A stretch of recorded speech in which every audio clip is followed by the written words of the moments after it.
By the mid-1970s, the idea that Superman and Spider-Man could ever appear in the same comic book was widely considered impossible, not because of narrative complexity, but because of the rigid industrial, cultural, and corporate divisions that defined the American comic book industry, an industry that for decades had been structured around competition so absolute that collaboration between its two dominant publishers, DC Comics and Marvel Comics, was viewed as mutually destructive rather than creatively enriching. To understand why Superman vs. The Amazing Spider-Man was not merely a crossover story but a historic rupture, it is essential to grasp the environment in which it was conceived, a landscape shaped by post-Golden Age consolidation, aggressive brand identity, and a near mythological rivalry between two editorial philosophies that had come to embody opposing visions of what superheroes were meant to represent. DC Comics, the older of the two giants, had built its legacy on icons, figures like Superman and Batman who were conceived as modern myths, characters defined by moral clarity, symbolic power, and a sense of distance from ordinary human frailty,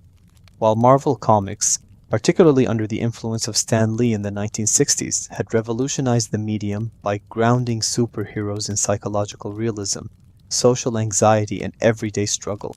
making characters like Spider-Man resonate not as ideals, but as reflections of the reader's own insecurities. By the 1970s, these differences had hardened into institutional identities, with DC often perceived as the publisher of gods among men, and Marvel as the home of flawed, conflicted heroes, a dichotomy that fueled fan loyalty but also entrenched an adversarial relationship that extended beyond storytelling into marketing, distribution, and even creator mobility. The rivalry was not merely symbolic but economic, as both companies competed fiercely for shelf space, readership, and cultural relevance at a time when the comic book market was undergoing significant transformation, transitioning from newsstand distribution toward the emerging direct market while simultaneously grappling with declining sales and an aging readership. In this context, intellectual property was treated as both asset and weapon, and characters like Superman and Spider-Man were not just fictional creations but corporate emblems, tightly controlled and fiercely protected, making the notion of shared usage seem legally and philosophically untenable. Yet paradoxically, it was this very moment of instability and transition that made the impossible conceivable, because by the mid-1970s, both Marvel and DC found themselves facing a shifting cultural landscape in which traditional boundaries were beginning to erode, and experimentation, once viewed as risk, was increasingly seen as a necessity. Superhero comics were no longer unquestioned cultural fixtures, but products fighting for relevance amid television, film, and changing entertainment habits, and the idea of an unprecedented crossover began to emerge not as a novelty, but as a statement, a way to reassert the cultural power of the medium itself. Importantly, the seeds of collaboration had already been planted years earlier through smaller symbolic gestures, such as intercompany advertisements, creator friendships, and informal conversations between editors who, despite corporate rivalry, shared a genuine love for the medium and an awareness that the industry's survival depended on innovation rather than isolation. Superman and Spider-Man, as the flagship characters of their respective universes, embodied the full weight of this tension, because pairing them together would not only require legal negotiation,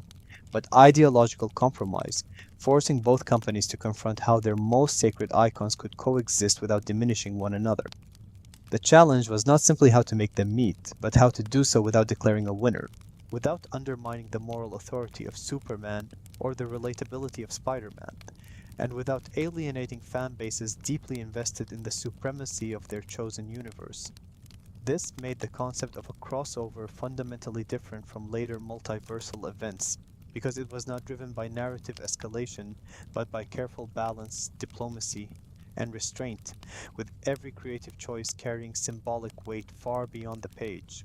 In the broader cultural context of the 1970s, a decade marked by skepticism toward authority, re-examination of myths, and a growing appetite for crossover and hybridization across media, the idea of Superman and Spider-Man sharing a story began to feel less like heresy and more like a reflection of the times, a merging of icons that mirrored a society increasingly interested in dialogue between opposing traditions. The comic book industry, long fragmented by brand loyalty and creative isolation, stood at a crossroads where collaboration could signal maturity rather than weakness, and it was within this fragile transitional moment that the groundwork for Superman versus the Amazing Spider-Man was laid, not as a stunt but as a cultural experiment, testing whether two universes built on rivalry could briefly coexist without collapsing under the weight of their own legends. The significance of this moment lies not only in what was published, but in what it represented, a rare instance where competition gave way to cooperation, where corporate boundaries softened just enough to allow the medium's two greatest symbols to stand side by side, and where the comic book industry, for the first time, acknowledged that its most powerful stories might emerge not from division, but from the daring act of shared imagination. If the idea of Superman and Spider-Man sharing a page was creatively daunting, the process of making it legally and corporately possible was exponentially more complex. Because Superman versus The Amazing Spider-Man was not born from a sudden burst of inspiration, but from years of cautious dialogue, aborted attempts, and negotiations that required an unprecedented level of trust between two companies whose identities had been built on mutual exclusivity. By the early 1970s, informal conversations between executives at DC Comics and Marvel Comics had begun to surface, driven not by idealism but by pragmatism, as both publishers recognized that the comic book industry was shrinking rather than expanding, and that a bold, high-profile event could serve as a lifeline capable of reigniting mainstream attention. The first serious discussions reportedly emerged from the recognition that a crossover would only work if it involved the most recognizable characters each company possessed, because anything less would undermine the symbolic value of the collaboration, and this immediately narrowed the field to Superman and Spider-Man, figures whose cultural visibility extended far beyond comic shops into television, merchandising, and public consciousness. However, this realization also intensified resistance, because these characters were not merely properties, but pillars upon which corporate identity, licensing revenue, and brand prestige depended, making any perceived imbalance or narrative slight a potential financial and reputational risk. The negotiations therefore unfolded not as a creative collaboration, but as a delicate exercise in corporate diplomacy, involving editors, publishers, legal teams, and executives who were required to agree not only on story structure, but on how each character would be portrayed, how much narrative agency they would possess, and, most critically, how power would be represented without implying superiority. One of the central obstacles was the issue of competitive parity, as neither company was willing to allow its flagship hero to be depicted as weaker, less intelligent, or morally inferior to the other, a concern that extended even to visual representation, panel composition, and action choreography. Because in a medium where imagery communicates hierarchy as powerfully as dialogue, even subtle framing choices could be interpreted as favoritism. This insistence on balance resulted in extensive contractual stipulations that governed the depiction of both heroes, effectively embedding corporate compromise into the narrative itself, and shaping the story's structure long before a single page was drawn. Equally significant was the question of format, as both companies recognized that a standard comic issue would not be sufficient to contain the weight of the event, leading to the decision to publish the story as a treasury-sized edition, a format larger than typical comics, which served both a practical and symbolic purpose, allowing the artwork to breathe while signaling that this was not an ordinary release but a landmark occasion. The agreement also required alignment on distribution, pricing, and profit sharing, all of which had to be negotiated in a market where collaboration between direct competitors was virtually unheard of, and where mistrust lingered beneath every concession. Despite these challenges, momentum gradually built as key figures within both organizations advocated for the project, arguing that the cultural impact of a crossover would outweigh the risks and that failure to innovate posed a greater threat than the controlled gamble of cooperation. The legal framework that ultimately emerged was meticulous and restrictive, yet it represented a breakthrough in intercompany relations, establishing a template for how rival intellectual properties could coexist without surrendering ownership or identity. This agreement did not erase rivalry, but temporarily suspended it, creating a narrow corridor through which creativity could pass under strict supervision. And it is within this corridor that Superman vs. the Amazing Spider-Man was born. The impossibility of the agreement was not merely logistical but philosophical, because it required both Marvel and DC to acknowledge that their universes, long positioned as self-contained and superior, could be opened without losing coherence, a concession that challenged decades of brand mythology.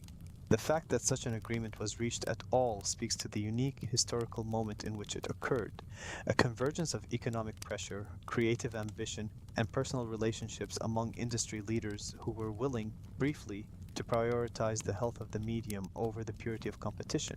In retrospect, the agreement stands as one of the most remarkable achievements in comic book history, not because it resolved rivalry, but because it demonstrated that even the most entrenched divisions could be negotiated when mutual survival and cultural relevance were at stake, laying the groundwork for a story that would carry the weight of corporate compromise on every page, and proving that the most difficult battle in Superman versus The Amazing Spider-Man was fought not between heroes, but across conference tables where the future of the industry itself was quietly debated. Once the unprecedented agreement between Marvel and DC was secured, the responsibility of transforming a fragile corporate compromise into a coherent and meaningful story fell to the creative team, whose task was not simply to write and draw a comic, but to translate decades of rivalry ideology and expectation into a narrative that could honor both universes without collapsing under the weight of symbolism. And this made the selection of creators as politically significant as it was artistically crucial. The writing duties were entrusted to Jerry Conway, a choice that reflected both strategic neutrality and deep industry experience, as Conway had worked extensively for both Marvel and DC, and was therefore uniquely positioned to understand the tonal, thematic, and structural difference that defined each publisher's storytelling approach, allowing him to function as a bridge between two creative cultures that rarely intersected. Conway's background on titles such as The Amazing, Spider-Man, and Justice League of America gave him first-hand familiarity with the narrative DNA of both heroes, an essential qualification given that the crossover demanded more than surface-level characterization, requiring an intuitive grasp of how Superman and Spider-Man thought,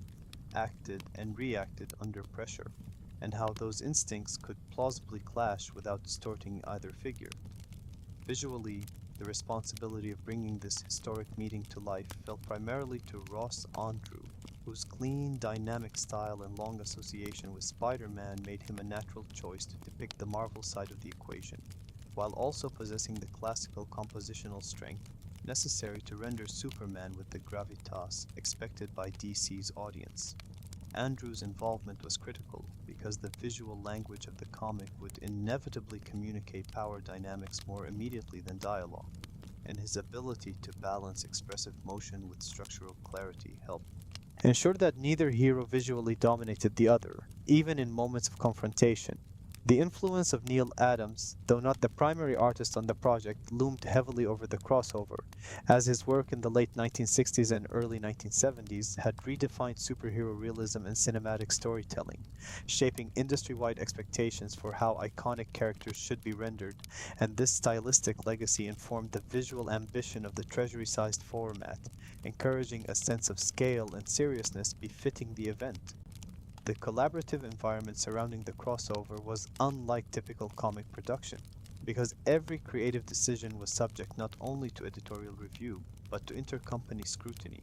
meaning that Conway and Andrew were required to justify character actions, dialogue, and outcomes in terms that extended beyond narrative logic into corporate representation.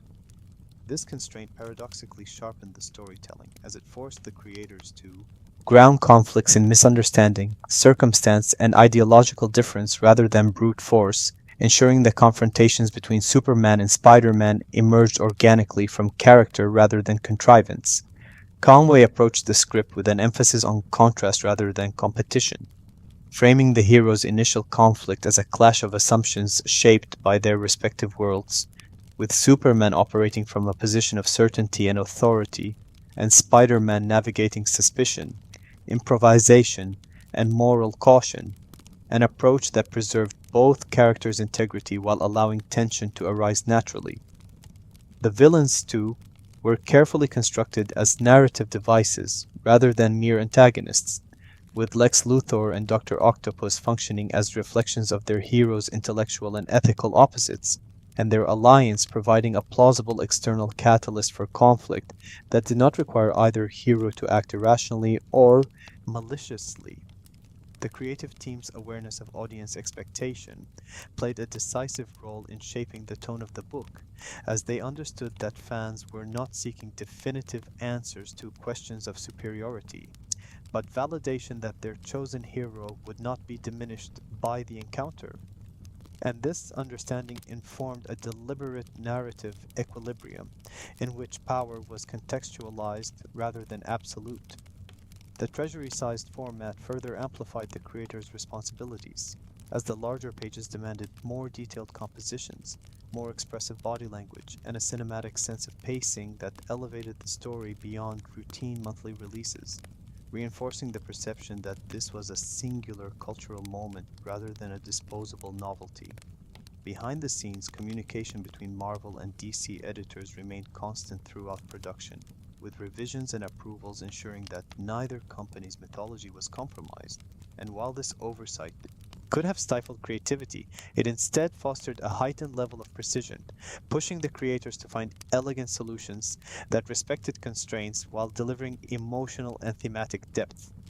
The result was a creative process defined not by freedom but by negotiation, where artistry emerged from balance rather than dominance, and where the success of the story depended on the creator's ability to internalize the perspectives of two competing traditions and synthesize them into a single narrative voice. In retrospect, the achievement of Conway, Andrew, and their collaborators lies not merely in producing an entertaining comic, but in demonstrating that shared stewardship of iconic characters was possible without dilution, and that creative integrity could survive even under intense corporate oversight. The crossover stands as a testament to the idea that limitation can sharpen vision rather than diminish it, and that when guided by respect for character, history, and audience, creators can transform even the most restrictive circumstances into a story that resonates across decades, securing Superman versus The Amazing Spider-Man not only as a commercial milestone, but as a creative triumph forged at the intersection of talent, diplomacy, and cultural significance. One of the most delicate challenges facing Superman versus The Amazing Spider-Man was not simply orchestrating a meeting between two iconic heroes, but constructing a narrative reality in which their coexistence felt plausible, coherent, and respectful to both universes without resorting to complex multiversal mechanics that, at the time, were neither common nor narratively desirable. Because in 1976, the concept of the multiverse had not yet become the flexible storytelling tool it would later be, and the crossover therefore had to rely on a far more restrained and grounded approach. The solution adopted by the creators was deceptively simple, yet conceptually bold, presenting a shared world in which Metropolis and New York exist side by side, and in which Superman and Spider-Man are both publicly known heroes whose reputations precede them, allowing the story to unfold not through cosmic explanation, but through social and political interaction. This choice immediately frames the crossover not as a metaphysical anomaly, but as a collision of perspectives, inviting readers to consider how two vastly different embodiments of heroism would operate within the same cultural space, particularly when confronted by overlapping threats and competing interpretations of justice. Metropolis, long associated with optimism, progress, and near-utopian order under Superman's protection, contrasts sharply with Marvel's New York, a city defined by density, chaos, and moral ambiguity, where Spider-Man operates in the shadows, often mistrusted by the public and pursued by authorities despite his heroism, and placing these cities within the same narrative geography highlights the philosophical divide between their protectors without requiring either to be diminished. Superman's arrival in New York is therefore not merely physical but symbolic, representing the intrusion of certainty into a world governed by improvisation, and his immediate involvement in high-stakes criminal activity reflects his instinct to act decisively and transparently, guided by confidence in his moral authority and public trust. Spider-Man's response to this intrusion is shaped by his lived experience within a city that rarely rewards visibility or certainty, and his suspicion towards Superman's actions emerges not from jealousy or hostility, but from caution, as he has learned through experience that power, no matter how well intentioned, can easily be misunderstood or manipulated within complex social systems. The narrative carefully avoids framing either perspective as inherently correct, instead allowing misunderstanding to arise naturally from context, as Superman's open confrontation with villains clashes with Spider-Man's preference for subtlety and investigation, creating tension that feels earned rather than contrived.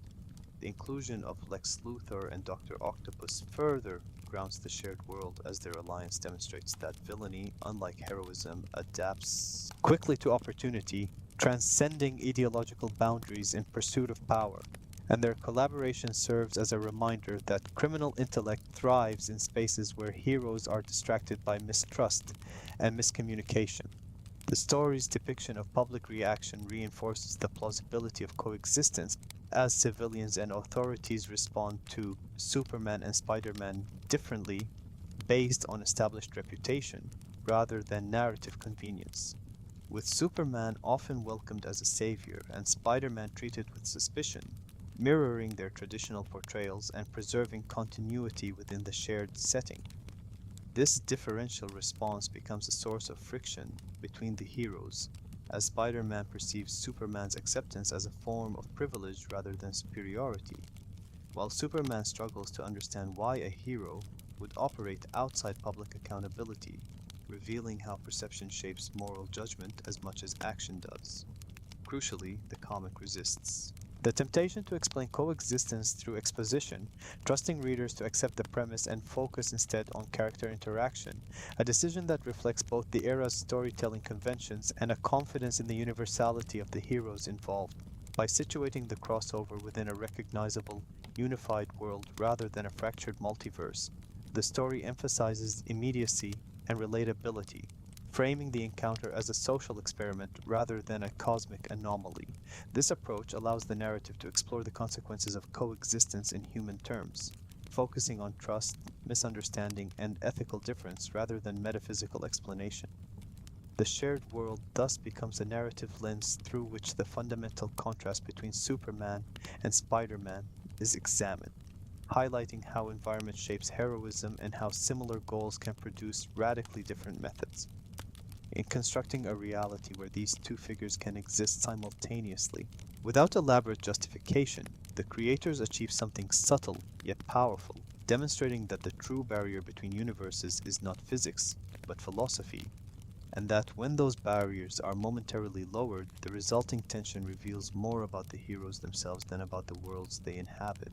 The success of this shared setting lies in its restraint, in its refusal to over-explain or sensationalize, and in its commitment to preserving the integrity of both characters, allowing Superman versus the Amazing Spider-Man to function not as a novelty crossover, but as a thoughtful exploration of how two distinct heroic traditions might intersect within a single narrative space, setting the stage for conflict rooted not in rivalry, but in the deeply human difficulty of understanding those who protect the world differently than we do. While the conflict between Superman and Spider-Man unfolds on the surface as a clash of ideology and misunderstanding, the true engine driving the narrative of Superman versus the Amazing Spider-Man operates in the shadows, where Lex Luthor and Dr. Otto Octavius form an alliance that exemplifies how villainy, unlike heroism, adapts effortlessly across boundaries, because where heroes are constrained by ethics, accountability, and public trust, villains are united by ambitions, resentment, and the pursuit of power regardless of consequence. The partnership between Luthor and Dr. Octopus is not presented as an improbable coincidence, but as an almost inevitable convergence of minds shaped by ego, intellect, and a shared contempt for heroes who embody everything they believe the world unjustly celebrates. Lex Luthor, long defined by his obsession with Superman, views the Man of Steel not merely as an adversary, but as an existential insult, a godlike figure whose very existence undermines human supremacy, and, by extension, Luthor's own belief in the primacy of intellect and control, while Dr. Octopus, whose rivalry with Spider-Man is rooted in wounded pride and scientific arrogance, sees heroes as obstacles to recognition rather than moral ideals. Their alliance is therefore grounded in ideological alignment rather than convenience, as both men perceive superheroes as threats to a world that should, in their view, be shaped by superior minds rather than altruistic power. The narrative carefully establishes their mutual respect not as equals in temperament, but as complementary forces, with Luthor providing strategic vision and resources while Octavius contributes technical ingenuity and operational execution, creating a partnership that feels dangerous precisely because it is functional rather than flamboyant. This union highlights a crucial asymmetry within the crossover, as villains cross universes with relative ease while heroes struggle to bridge philosophical divides, suggesting that ambition is more adaptable than ethics, and that systems built on power rather than principle are inherently more flexible. The plan devised by Luthor and Octopus reflects this pragmatism, combining elements of political manipulation, technological exploitation, and psychological warfare designed not only to achieve material gain, but to destabilize trust between Superman and Spider-Man, recognizing correctly that division among heroes is more effective than direct confrontation. By manipulating circumstances to provoke misunderstanding, the villains exploit the heroes' assumptions about one another, reinforcing the narrative's central warning about the dangers of acting without communication and shared context. Luthor's role as financier and strategist allows him to operate with plausible deniability, maintaining his public image while orchestrating chaos from behind the scenes, a contrast to Octopus's more overt engagement, which reflects their differing relationships to authority and exposure. The alliance also functions as a thematic mirror to the heroes' relationship, as Luthor and Octopus collaborate without moral friction, bound by mutual benefit rather than trust, revealing how easily cooperation emerges when ethical restraint is removed. Importantly, the comic does not romanticize this partnership, instead portraying it as inherently unstable, driven by ego and self-interest, with each villain viewing the other as a tool rather than an equal, a dynamic that underscores the self-destructive nature of villainous collaboration. The villain's temporary success in exploiting the hero's conflict reinforces the story's emphasis on unity as a moral imperative, illustrating that even the most powerful heroes are vulnerable when divided, and that misunderstanding creates openings for those willing to act without conscience. As the narrative progresses, the exposure of Luthor and Octopus's scheme becomes the catalyst for reconciliation between Superman and Spider-Man, shifting the story's momentum from conflict to cooperation and revealing that the hero's true strength lies not in individual capability, but in their ability to recognize manipulation and respond collectively. The villain's alliance thus serves a dual purpose, advancing the plot while deepening the thematic exploration of power, responsibility, and trust, positioning Luthor and Dr. Octopus not merely as antagonists but as embodiments of the consequences of unchecked ambition in a world where moral clarity is fractured. Through their union, the crossover articulates a sobering truth that while heroism requires effort, vulnerability, and reflection, villainy thrives on simplicity and certainty, making it all the more dangerous when heroes allow pride or assumption to stand in the way of collaboration. In uniting Luthor and Octopus, the comic underscores the necessity of shared understanding among those who seek to protect others, demonstrating that the greatest threat does not arise from difference itself, but from the failure to bridge it, and setting the stage for a resolution in which Superman and Spider-Man must move beyond rivalry to confront a danger that respects no universe, no boundary, and no moral limit. The confrontation between Superman and Spider-Man stands at the thematic core of Superman versus the Amazing Spider-Man, not as a spectacle designed to crown a victor, but as a carefully constructed collision of philosophies, methods, and assumptions that reflect the deeper ideological divide between their respective universes, because the true conflict is never about strength alone, but about how power is understood, expressed, and restrained. When the two heroes first clash, it is not born of malice or rivalry, but of misunderstanding amplified by circumstance, as Spider-Man's investigative instincts and habitual skepticism collide with Superman's decisive public-facing approach to justice, creating a situation where each interprets the other's actions through the lens of his own lived experience. Superman, accustomed to operating with near universal trust and moral clarity, views Spider-Man's secrecy and evasiveness as potential irresponsibility, a troubling lack of accountability in a world where immense power demands transparency, while Spider-Man, shaped by years of operating under suspicion and media hostility, perceives Superman's overt authority as dangerously absolute, a reminder that unchecked power, however benevolent, can easily be co-opted or misunderstood. The fight that follows is therefore not a test of physical dominance, but a manifestation of these conflicting worldviews, staged carefully to ensure that neither hero is diminished, as Superman's overwhelming strength is counterbalanced by Spider-Man's agility, ingenuity, and refusal to engage on terms that favor brute force. The choreography of their encounter reflects this balance, with Spider-Man relying on speed, improvisation, and environment to survive, while Superman exercises restraint, consciously limiting his force to avoid unnecessary harm, a dynamic that preserves both characters' integrity while highlighting their differences. Importantly, the narrative avoids portraying Spider-Man as reckless or Superman as authoritarian, instead allowing each to articulate his perspective through action and dialogue, reinforcing that their conflict arises not from ego, but from genuine concern over how best to protect others. The misunderstanding is further exacerbated by external manipulation, as Lex Luthor and Dr. Octopus exploit the hero's lack of communication to deepen mistrust, demonstrating how easily noble intentions can be turned against one another when transparency is absent. The fight thus becomes a narrative, cautionary tale about the cost of assumption, showing how even the most virtuous figures can be driven into conflict when operating without shared context or trust. As the confrontation escalates, the story subtly underscores the asymmetry between the heroes without exploiting it, acknowledging Superman's near invulnerability, while emphasizing that Spider-Man's strength lies not in overpowering opponents, but in enduring, adapting, and refusing to surrender his moral agency even when outmatched. This framing prevents the encounter from devolving into a power-scaling exercise, instead anchoring it in character-driven tension that reinforces the themes of responsibility and restraint. The resolution of their conflict does not come through victory or defeat, but through recognition, as both heroes begin to understand that their differences are not signs of incompatibility, but reflections of the worlds they serve, and that cooperation requires empathy rather than dominance. By structuring the heroes' clash as a misunderstanding resolved through mutual respect rather than force, the comic affirms a central truth of superhero storytelling, that true strength lies not in proving superiority, but in learning when to listen, when to yield, and when to trust.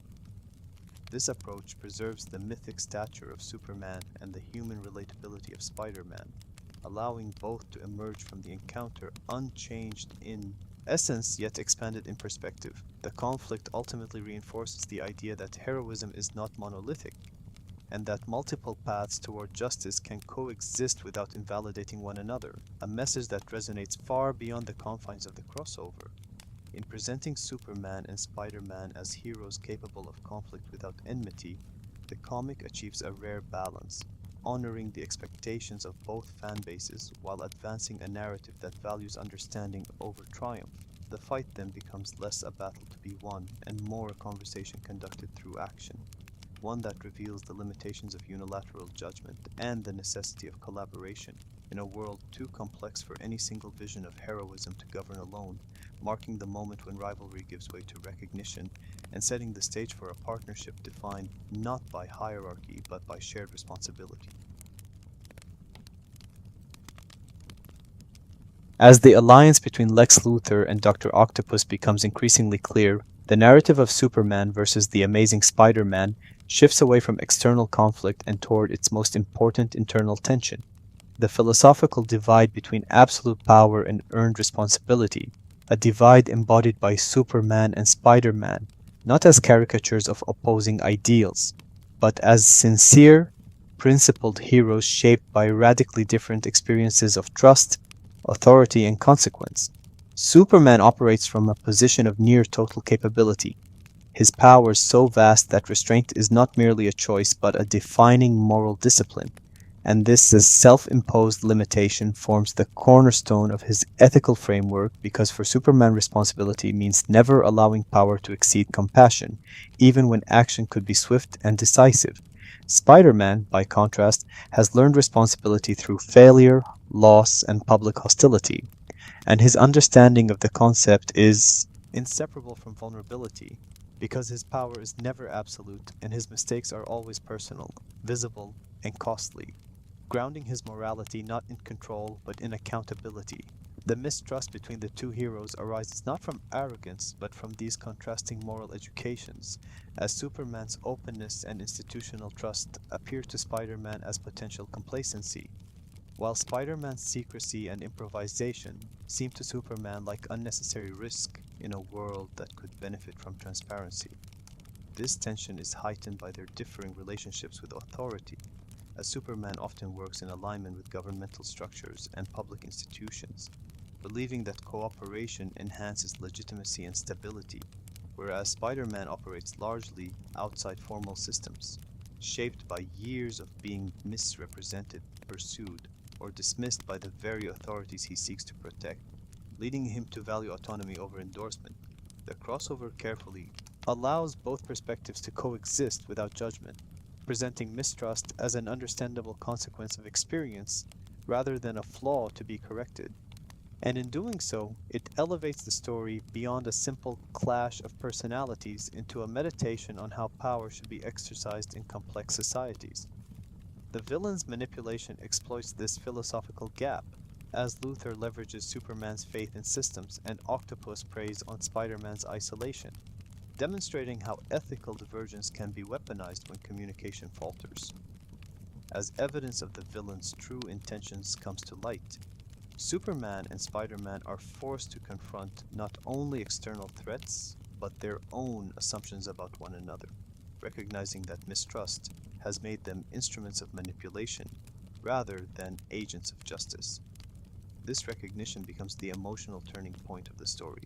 as both heroes acknowledge that responsibility does not require uniformity, and that differing methods can coexist when united by shared intent. Superman's willingness to listen and Spider-Man's readiness to trust mark a mutual act of humility, signaling growth on both sides and reinforcing the idea that moral authority is strengthened, not weakened by dialogue. The resolution of their mistrust does not erase difference, but reframes it as complementary,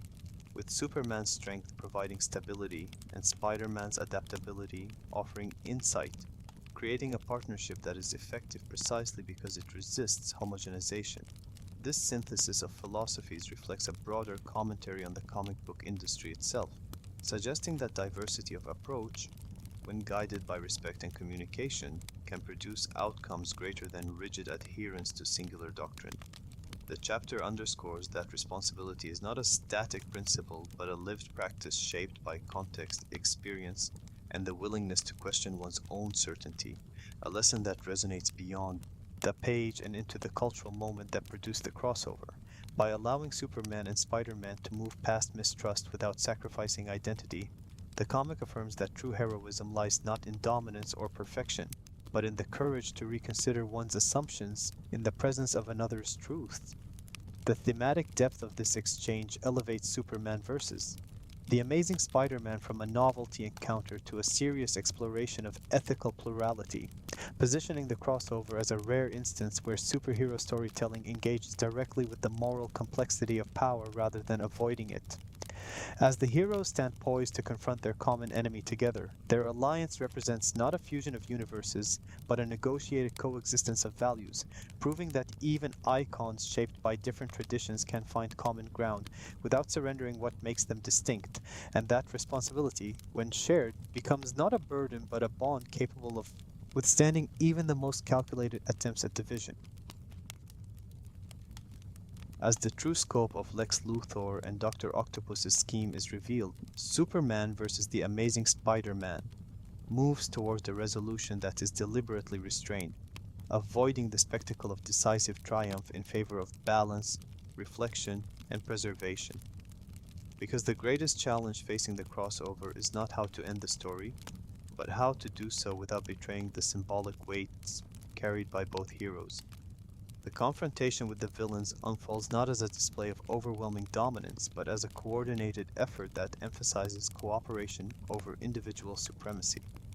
reinforcing the narrative's central argument that unity, rather than power, is the most effective response to manipulation. Superman's role in the resolution is defined by containment and protection, using his immense strength to neutralize large-scale threats and prevent catastrophic harm, while Spider-Man operates with precision and ingenuity,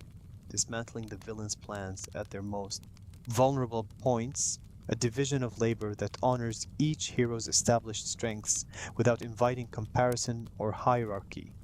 The defeat of Luthor and Dr. Octopus is therefore not framed as humiliation or destruction, but as exposure, stripping them of the leverage created through secrecy and deceit, and restoring accountability as the ultimate countermeasure to unchecked ambition. Importantly, neither villain is allowed a moment of narrative superiority,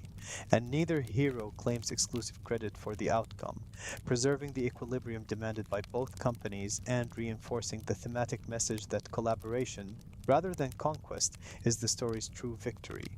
The resolution also carefully avoids altering the status quo of either universe, ensuring that the crossover exists as a singular event rather than a disruptive force, a decision that reflects both editorial caution and narrative maturity, acknowledging that the purpose of the story is not transformation but encounter. Superman and Spider-Man part ways not as rivals or competitors, but as professionals who recognize the validity of differing approaches to the same moral imperative. And this mutual respect is expressed not through grand speeches, but through quiet acknowledgement, reinforcing the understated tone that defines the conclusion. The absence of a declared winner becomes a statement in itself, rejecting the notion that heroism can or should be measured through dominance, and instead affirming that restraint, understanding, and shared responsibility are equally heroic outcomes. In choosing resolution without victory, the comic resists the power, fantasies often associated with crossover events, opting instead for an ending that reflects the complexity of its premise and the limitations imposed by its historical context.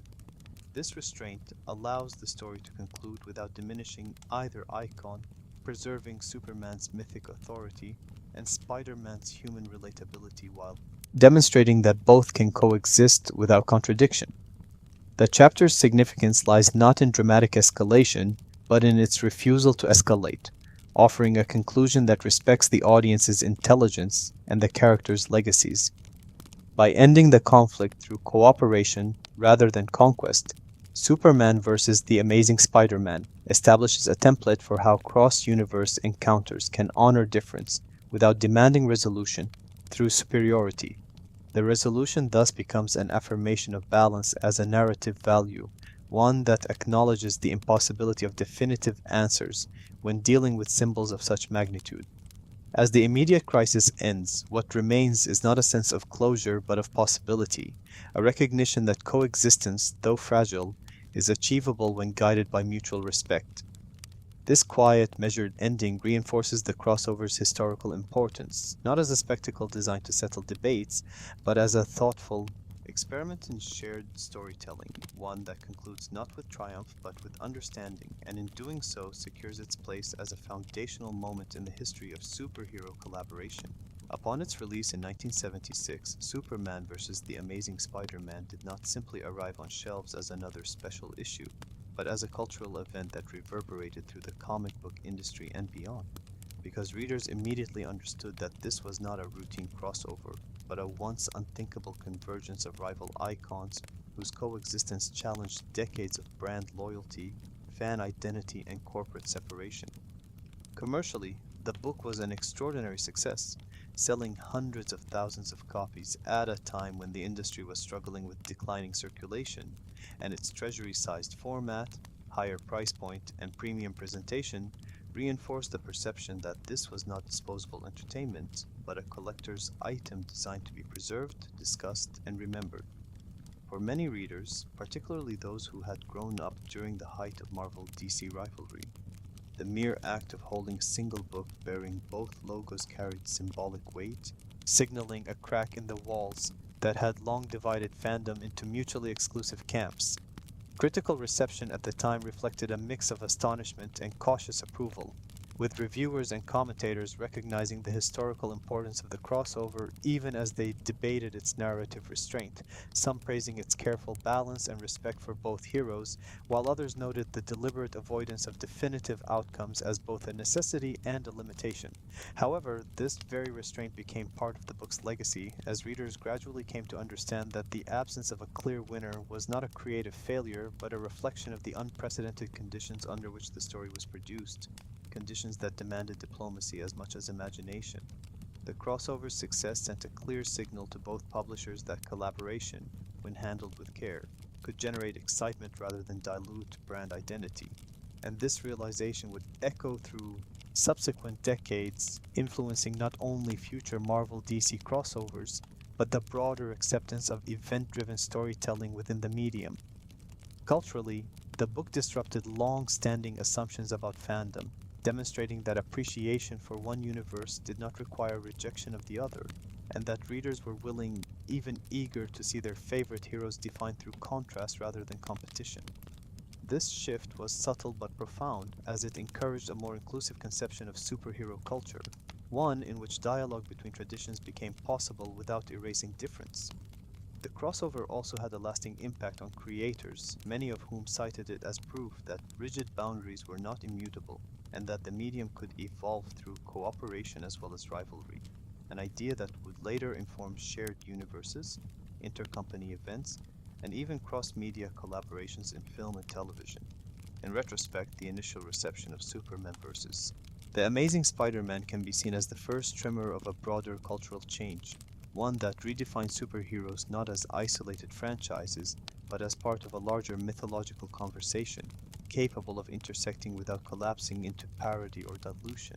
The book's commercial and critical response thus validated the risk taken by both companies, proving that audiences were ready for a more nuanced engagement with iconic characters, and that the comic book industry could momentarily transcend its own divisions to create something that felt both celebratory and historic.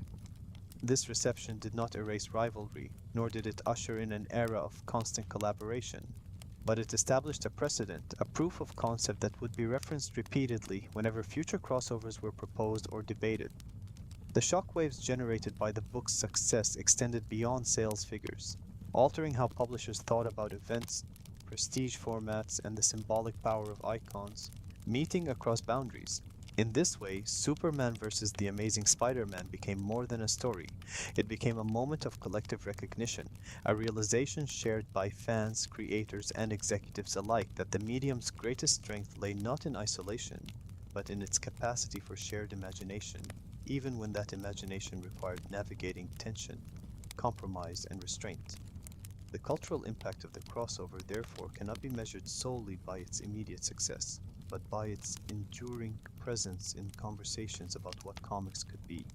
A reminder that even the most entrenched divisions can be momentarily suspended when storytelling itself becomes the common ground. In the years following its publication, Superman vs. The Amazing Spider-Man came to be understood not merely as a successful experiment, but as a foundational moment that permanently altered the imagination of what the comic book medium could achieve, because its true legacy lies not in the specifics of its plot, but in the precedent it established, a demonstration that even the most carefully guarded icons could coexist without losing meaning, authority, or cultural power. Unlike later crossovers that would rely on multiversal complexity or event-driven escalation, this first meeting between Marvel and DC's greatest symbols remains remarkable for its restraint, its emphasis on balance, and its refusal to exploit rivalry for spectacle, qualities that have allowed it to age not as a curiosity, but as a statement of artistic and industrial maturity. The book proved that collaboration between competitors did not necessarily weaken brand identity, but could instead reinforce it by highlighting contrast rather than erasing distinction, showing that Superman's mythic idealism and Spider-Man's grounded humanity were not incompatible visions of heroism, but complementary expressions of a shared moral impulse. This realization would quietly influence future generations of editors and creators, informing later Marvel to DC crossovers in the 1980s and 1990s, as well as shaping how shared universes and large-scale events were conceptualized within individual publishers. Yet none of those later projects would carry the same symbolic weight, because they existed in a world already changed by the knowledge that cooperation was possible, whereas Superman versus the Amazing Spider-Man had to invent that possibility from nothing. Its legacy is also evident in how fans remember it, not as a debate over who would win,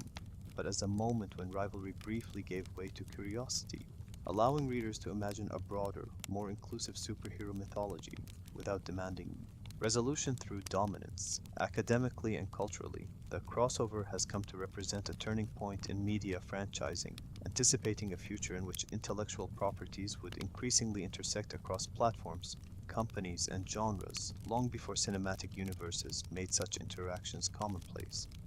The book's continued reverence within comic history reflects its success in achieving what it set out to do, honoring two characters without diminishing either, navigating corporate constraint without creative collapse, and delivering a story that acknowledged limitation as part of its meaning rather than a flaw to be hidden. Even its imperfections, the careful neutrality, the avoidance of irreversible consequence, have become part of its historical texture, reminders of the fragile conditions under which it was created, and the caution required to make it possible at all. In this sense, the crossover stands as both an achievement and a snapshot, capturing a moment when the industry was forced to negotiate between preservation and progress, between rivalry and survival, and chose, briefly, to experiment with shared imagination. The influence of Superman versus The Amazing Spider-Man extends beyond comics into the broader culture of fandom, where it helped normalize the idea that admiration need not be exclusive, and that engagement with myth can be expansive rather than tribal. Decades later, as audiences routinely accept crossovers, shared universes, and intercompany collaboration as standard practice, the quiet audacity of this first meeting becomes even clearer, revealing how radical it truly was in its own time. The book endures because it represents a rare convergence of courage and caution, where boldness was expressed not through excess, but through balance, respect, and the willingness to trust both creators and readers with something unprecedented. Ultimately, the legacy of the first Marvel DC crossover is not found in who fought whom or who proved stronger, but in the realization that stories are not diminished when they intersect, and that icons, when treated with care, can stand side by side without losing the meaning that made them endure in the first place. Superman versus The Amazing Spider-Man remains, therefore, not only a milestone in comic book history, but a quiet manifesto for collaboration itself, a reminder that even in an industry built on competition, the most lasting impact can come from the rare moment when boundaries are crossed not to conquer, but to understand.